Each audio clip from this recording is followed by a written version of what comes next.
ഈനോക്ക് കണ്ട ദർശനത്തിൽ ഇതിനു മുമ്പുള്ള വീഡിയോയുടെ അവസാന വാക്യത്തിൽ നാം കണ്ടത് 70 AD യഥാർത്ഥത്തിൽ നടന്ന ജെറുസലേം ദേവാലയത്തിന്റെ പൊളിച്ചുമാറ്റലാണ്. ബൈബിളിലെ പ്രവചനം അനുസരിച്ച് ഇനി ലോകത്തെ അടക്കി ഭരിക്കുന്ന ഒരു ലോക നേതാവായി എത്തുന്ന അന്തിക്രിസ്തുവിന്റെ വെളിപ്പെടൽ സംഭവിക്കണം. എന്നാൽ അതിനായി ജൂതരുടെ ദേവാലയത്തിന്റെ പുനർനിർമ്മാണം നടക്കണം. പക്ഷേ അതിന്റെ പണി ആരംഭിക്കണമെങ്കിൽ ഇസ്രായേലിനെ ഈ ഭൂമിയിൽ നിന്നും തുടച്ചു നീക്കണം എന്ന ഉദ്ദേശത്തോടു കൂടി ഇടയ്ക്കിടയ്ക്കായി പൊട്ടിപ്പുറപ്പെടുന്ന യുദ്ധ പരമ്പരകൾ അവസാനിക്കണം. ദേശത്ത് സമാധാനമുണ്ടാകണം. രണ്ടാമതായി, ക്രിസ്തുവിന്റെ രണ്ടാം വരവിന് മുൻപായി പുതിയ ദേവാലയത്തിൽ അന്തിക്രിസ്തു തന്റെ പ്രതിമ സ്ഥാപിച്ച് അതിനെ വണങ്ങുവാൻ കൽപ്പിക്കണം. മൂന്നാമതായി, അന്തിക്രിസ്തുവിന്റെ മുദ്ര നെറ്റിയിലോ കയ്യിലോ ഏറ്റ് വിഗ്രഹത്തെ വണങ്ങണം എന്ന കർക്കശമായ അന്തിക്രിസ്തുവിന്റെ കൽപ്പന അനുസരിക്കാത്തവർ വലിയ കഷ്ടതകളിലൂടെ കടന്നു പോകണം. നാലാമതായി, ലോകത്തിന് നേർവഴി കാണിച്ചു കൊടുക്കുവാനായി സ്വർഗത്തിൽ നിന്നും ഇറങ്ങി വരുന്ന അവസാനത്തെ 2 സാക്ഷികൾ, അവരുടെ കൊലപാതകം, ഉയർത്തെഴുന്നേൽക്കൽ, നാൾക്ക് നാൾ വർദ്ധിച്ചു വരുന്ന ദൈവമക്കൾക്കുള്ള പീഡനങ്ങൾ, ഇവയാണ്. അഞ്ചാമതായി, ഇസ്രായേൽ ജനതയുടെ ദേശീയ പശ്ചാത്താപം, മാനസാന്തരം. ക്രിസ്തു ഇനി വരണമെങ്കിൽ ഇസ്രായേൽ വിശ്വാസത്തിൽ കരഞ്ഞപേക്ഷിക്കണം എന്ന ക്രിസ്തുവിന്റെ വാക്കുകൾ ഇവ നിറവേറണം. ഈനോക്കിന്റെ ദർശനത്തിൽ ഇവയെല്ലാം വിവരിച്ചിട്ടില്ല. ദേവാലയത്തിന്റെ ഇടിച്ചു നിരത്തലിന് ശേഷം എന്താണ് ഈനോക്ക് കണ്ടത് എന്ന് നമുക്കിനി നോക്കാം. 90:21. ആടുകളുടെ നാഥൻ ആദ്യത്തേതിനേക്കാൾ വലുതും ഉയരമുള്ളതുമായ ഒരു പുതിയ വീട് കൊണ്ടുവന്ന് ചുരുട്ടി മടക്കിയെടുത്ത പഴയ വീട് നിന്നിരുന്ന അതേ സ്ഥാനത്ത് സ്ഥാപിക്കുന്നത് വരെ ഞാൻ നോക്കി നിന്നു. അതിൻ്റെ തൂണുകളും അലങ്കാരങ്ങളും എല്ലാം പുതിയതും നീക്കം ചെയ്യപ്പെട്ട പഴയതിനേക്കാൾ വലിയതുമായിരുന്നു. അതിൻ്റെ നടുവിൽ അവരുടെ നാഥനുണ്ടായിരുന്നു. വീട് ഇസ്രായേലിന്റെ ഇടിച്ചു കളഞ്ഞ ദേവാലയത്തിന്റെ അവശിഷ്ടങ്ങൾ അതിന്റെ തെക്കുഭാഗത്തായി കൂട്ടപ്പെട്ടത് ഇതിനു മുമ്പുള്ള വീഡിയോയിൽ കണ്ടുവല്ലോ. ഇത് കാണിക്കുന്നത് ബൈബിൾ പ്രവചനത്തിലെ പോലെ നിരന്തരമായ ഇസ്രായേലിന്റെ ശത്രുക്കളുടെ അവർക്കെതിരെയുള്ള യുദ്ധങ്ങൾ 7 വർഷ കരാറിലെ നിബന്ധനകൾ പ്രകാരം അവസാനിക്കുന്നതും ഇസ്രായേൽ താൽക്കാലിക സമാധാനം കൈവരിച്ച സാഹചര്യങ്ങൾ ദേവാലയത്തിന്റെ പുനർനിർമ്മാണത്തിന് അനുയോജ്യമാകുന്നതുമാണ്. അതിൻ പ്രകാരം പഴയ ദേവാലയത്തെക്കാൾ ശ്രേഷ്ഠമായ ലോർഡിന്റെ സാന്നിധ്യമുള്ള പുതിയ ദേവാലയത്തിന്റെ പണി പൂർത്തിയാകുന്നതാണ് ഈ വാക്യത്തിലൂടെ നമുക്ക് കാണുവാൻ കഴിയുന്നത്. 90:22. ആടുകളുടെ നാഥൻ അവരുടെ അടുക്കൽ വരുന്നത് വരെ ഞാൻ നോക്കിക്കൊണ്ടിരുന്നു. അവൻ തൻ്റെ കോപത്തിന്റെ വടിയെടുത്ത് ഭൂമിയെ അടിച്ചു. ഭൂമി പിളർന്നതിൽ ആകാശത്തിലെ എല്ലാ മൃഗങ്ങളും പക്ഷികളും ആ ആടുകളിൽ നിന്ന് വേറിട്ട് വീണ് അതിൽ മുങ്ങിപ്പോയി. ഭൂമി അവരുടെ മേൽ നികന്ന് അതടഞ്ഞു. ദർശനങ്ങളിൽ ഏറ്റവും നിരാശാജനകമായ യുദ്ധത്തിൽ അവരെ രക്ഷിക്കുവാൻ കർത്താവ് തന്നെ ഇറങ്ങി വരുന്ന ഒരു നിമിഷം ഹാനോക്ക് സ്വപ്നത്തിൽ കാണുന്നു. ശത്രുക്കളായ രാഷ്ട്രങ്ങളാൽ ചുറ്റപ്പെട്ട അവർ തോൽക്കുന്ന ഒരു സമയം. ആടുകളുടെ നാഥൻ തൻ്റെ കോപത്തിന്റെ വടിയെടുത്ത് ഭൂമിയെ പ്രഹരിക്കുമ്പോൾ അടിച്ചമർത്തുന്ന രാഷ്ട്രങ്ങൾ തകർന്ന് പിളർന്ന് ഭൂമിയിലേക്ക് വീഴുന്നു. അവരുടെ ആധിപത്യം എന്നേക്കുമായി അവസാനിക്കുന്നു. യുദ്ധത്തിൽ പങ്കെടുത്തവർ എല്ലാം മുഴുവനായി നശിക്കുന്നു. ഈ രംഗം ഇസ്രായേൽ കാത്തിരുന്ന രാജാവായി മിശിഹ മടങ്ങി വരുന്ന നിമിഷമാണ്. ലോഡിന്റെ 1000 വർഷക്കാലത്തെ ഭരണശേഷമുള്ള ഗോഗ് മാഗോഗ് യുദ്ധമല്ലിത്.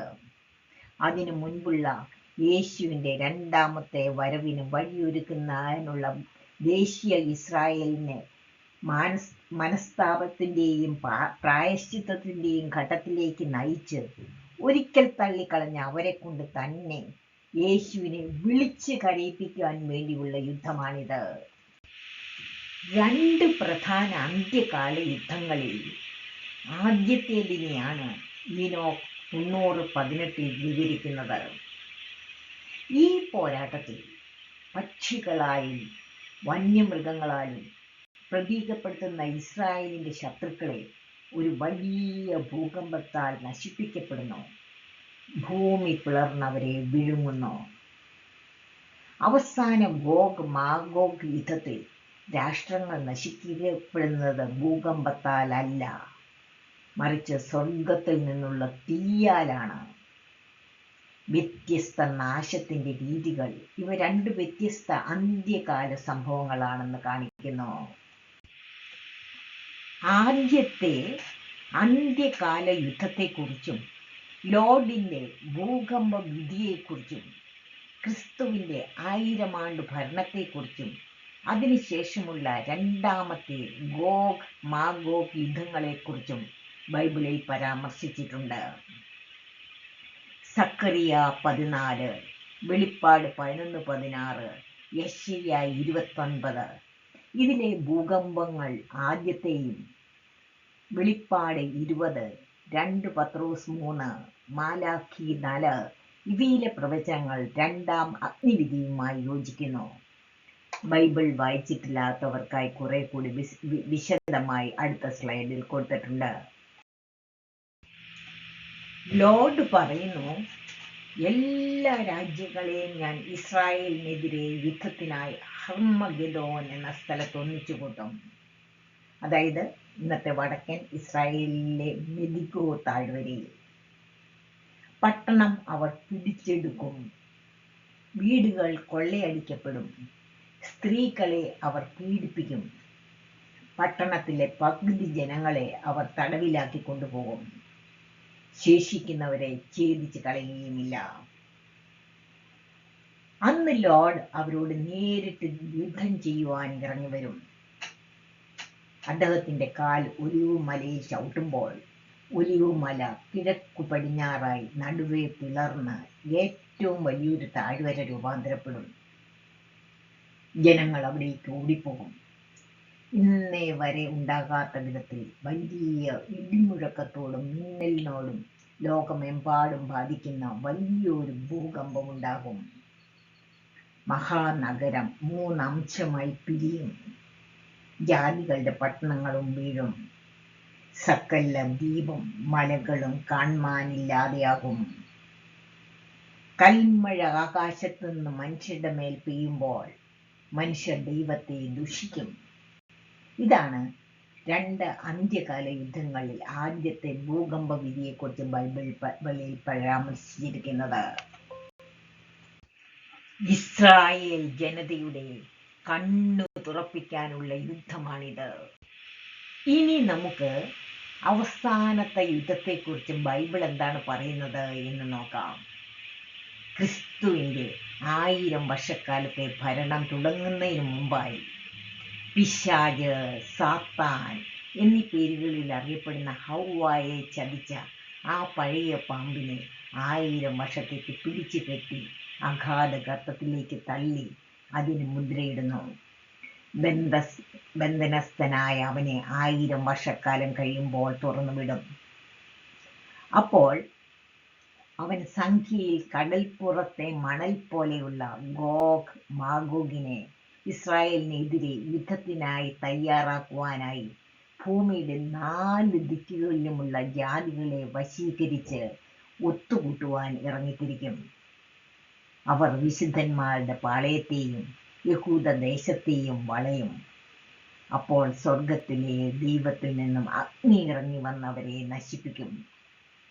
ഇതിനുശേഷം സാത്താനെ മൃഗവും കള്ളപ്രവാചകനുമുള്ള തീപ്പൊയ്കയിലേക്ക് എറിയും.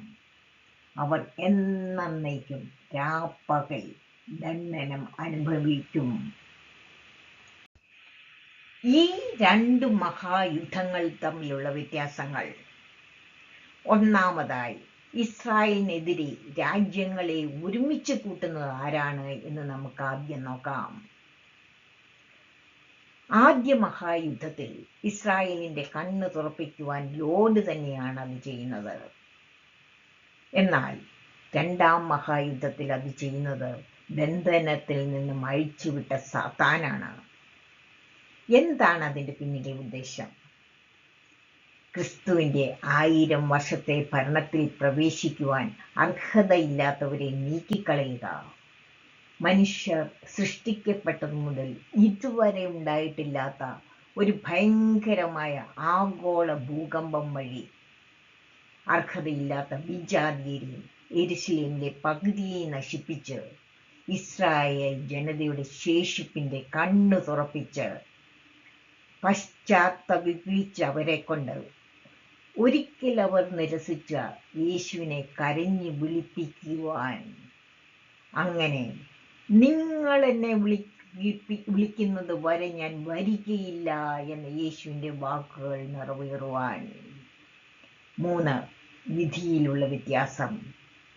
മനുഷ്യവംശത്തിന്റെ സൃഷ്ടിപ്പ് മുതൽ ഇതുവരെ സംഭവിച്ചിട്ടില്ലാത്ത ഒരു വലിയ ലോകവ്യാപകമായ ഭൂമികുലുക്കത്തിലൂടെയായിരുന്നു ആദ്യത്തെ യുദ്ധത്തിന്റെ അവസാനമെങ്കിൽ, രണ്ടാമത്തേത് അവരെ നശിപ്പിക്കുവാൻ ദൈവം തന്നെ ആകാശത്തു നിന്ന് തീ അയക്കുകയാണ്. ഇതിനെക്കുറിച്ച് 2 പത്രോസ് 3 പറയുന്നുണ്ട്. 90:23.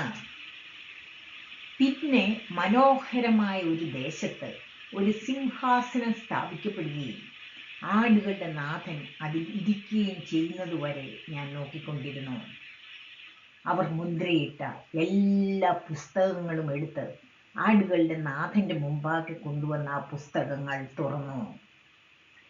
ഈ വാക്യത്തിലെ അവർ, അത് മാലാഖമാരാണ്, എഴുത്തുകാരുടെ വിഭാഗത്തിൽപ്പെട്ടവർ. അവർ ഓരോരുത്തരുടെയും പ്രവർത്തികൾ ബുക്കിൽ രേഖപ്പെടുത്തി അന്ത്യവിധിക്കായി സൂക്ഷിക്കുന്നു. ഇത് ദാനിയേൽ 7 KJV ബൈബിളിലാണ് രേഖപ്പെടുത്തിയിരിക്കുന്ന അദ്ദേഹം കണ്ട ദർശനവുമായി യോജിക്കുന്നു. പ്രവചനങ്ങളിൽ നിന്ന് നാം ക്രിസ്തുവിന്റെ 2ാം വരവ് വരെ എത്തി നിൽക്കുകയാണ്. അടുത്തതായി ഈനോക്ക് കാണുന്ന ന്യായവിധിയാണ്. വീഡിയോ നീളുന്നതിനാൽ അത് അടുത്ത ഭാഗത്തിൽ വിശദീകരിക്കാം.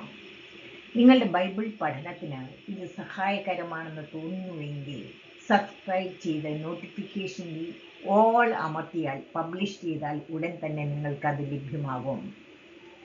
എൻ്റെ വീഡിയോ കാണുന്നവരിൽ വെറും 20% മാത്രമാണ് സബ്സ്ക്രൈബ് ചെയ്തിരിക്കുന്നത്. അത് കുറച്ചുകൂടി ഉയർത്തിത്തരൂ. അതെനിക്കൊരു വലിയ പ്രോത്സാഹനമാണ്. പിന്നെ വെളിപ്പാടിലെ അവസാന കാല ടൈം ലൈനിൽ മുദ്രകൾ പൊട്ടിക്കുമ്പോൾ എന്താണ് സംഭവിക്കുന്നത്, കാഹളം ഊതുമ്പോൾ എന്താണ് സംഭവിക്കുന്നത്, ഇവയുടെ അടിസ്ഥാനത്തിൽ ഈ ലോകം ഇപ്പോൾ എവിടെയാണ് നിൽക്കുന്നത് എന്നറിയുവാൻ നിങ്ങൾക്ക് ആഗ്രഹമുണ്ടോ എന്നറിയിക്കൂ. എൻ്റെ വീഡിയോ കണ്ട ഏവർക്കും ഹൃദയം നിറഞ്ഞ നന്ദി.